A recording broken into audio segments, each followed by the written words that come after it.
So there was a point where this would have been like the hardest thing for you at the worst of it? Oh yeah. This was the hardest thing to do. 10-foot throw, the first handful of throws in a fetch program. This was the most difficult thing I could have possibly done. I mean, we got cameras here too, which would have made it even worse. So yeah, this would have been very high anxiety, panic attack inducing. Just a 10-foot throw. Yeah, this ball would have been gone. It would have been thrown it at your feet or over your head, or so like that happens. You sail it back then. It goes over my head. What were you thinking and feeling? Oh my goodness! Why is this happening? What's going on? How do I fix this? Can I fix this? Do I have a brain tumor? Like, man. There was a ton of things going through my head. So like, what time span did that happen to you?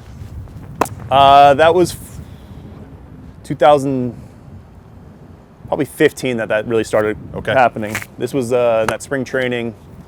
It was starting to spiral out at that point, at this distance. So 2015, was there like a one moment in time where you yipped, or was it one event, or kind of a build-up? Just kind of a build-up.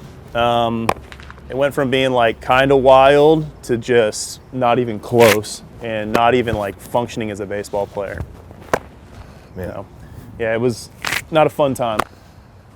I think John Lester, that story's crazy. I'm a Cubs fan, and he could throw perfect pitch, but he couldn't throw back to first.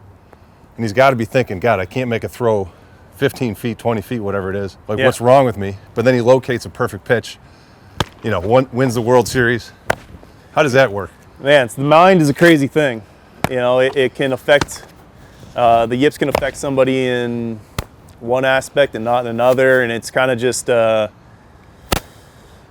luck of the draw and where it comes out. Some guys, golf, it's some guys off the tee box, some guys it's putting, some guys infielders, it's ground balls hit to their glove side as opposed to their backhand. It all just kind of depends. And for Lester, it apparently showed up as a throw to first base, but fielding bunts and everything else, he seemed to be okay at it. And obviously at pitching, he was amazing. And I guess he could do it, in practice. He was fine. So it's so it was just the pressure, anxiety. It's crazy how the mind works. Yeah. And then Steve Sachs, I guess he could, he'd be blindfolded, could make the perfect throw in practice, and then in the game it would sail in the sands. Obviously, Ankiel. Yeah, so that's how it's not a physical thing, it's a mental thing. The only thing changing there is you're physically able to make the throw.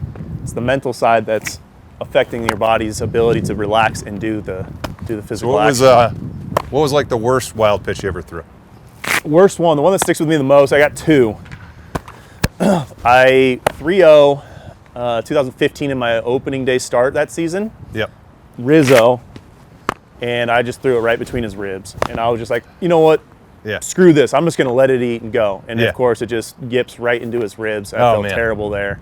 Yeah. And then the other one was Goldschmidt was hitting on the D-backs. And as a left-handed pitcher facing a right-handed hitter, I threw it behind him.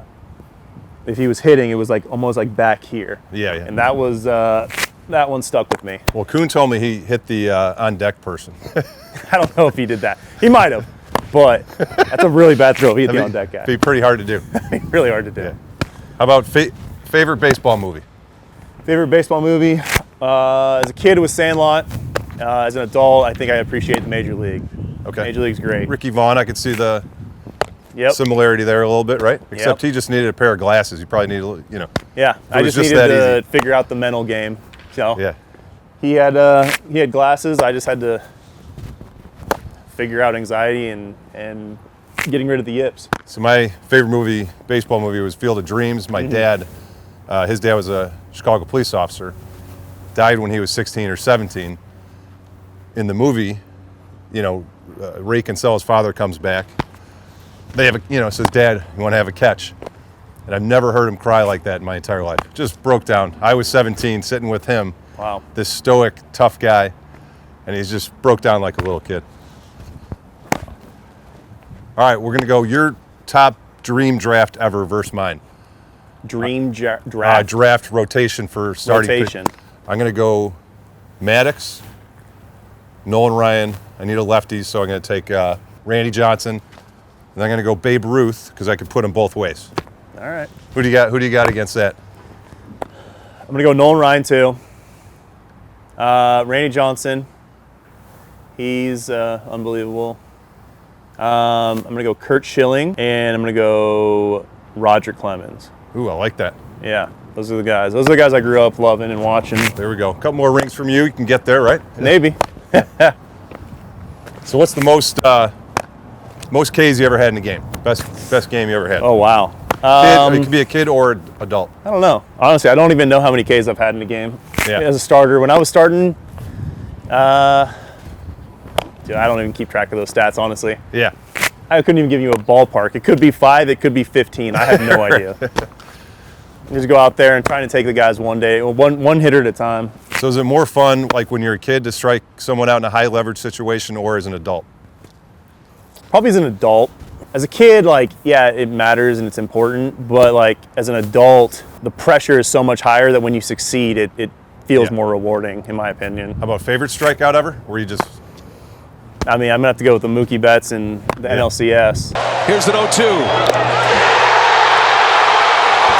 I mean, that Pujols isn't too bad either, right? Yeah, it's not bad either. But to finish off the inning, again, at that point, Mookie could still hit a homer and still take the lead. Yeah. So the inning wasn't over. So it was definitely an exciting strikeout. So like baseball, there's all these like superstitions. Moises Alou used to pee on his hands because he thought it would toughen his hands up. Yep. Before games. Jason Giambi wore a golden thong when he was in a slump. So did you ever think of doing either of those two things when you were going through the yips? Never did either one of those two things. I don't know if peeing in my hands would have made me a better baseball player. And wearing a golden thong, it just wasn't my thing, I guess. I mean, Giambi's a crazy cat. There's some crazy stories about that guy. What if it worked, though? What if it worked? I mean, we'll never know, I guess. We'll never know. I would have, at that point, I would have done anything if I actually thought it was going to help. Yeah. So, yeah. How about any future goals going forward in baseball? Any dreams? I mean, I'm not done playing. I want to keep playing and win more World Series. That's honestly what I want to keep doing. So do that until my arm falls off, and then maybe do some coaching, maybe do something else. Who knows? There you go. It's hilarious. Oh my God. Do that. I got to do it under pressure. There we go. Another one for camera, you down? Do it again? Yeah, for me. Oh, and then I screw it up. That would have been so good.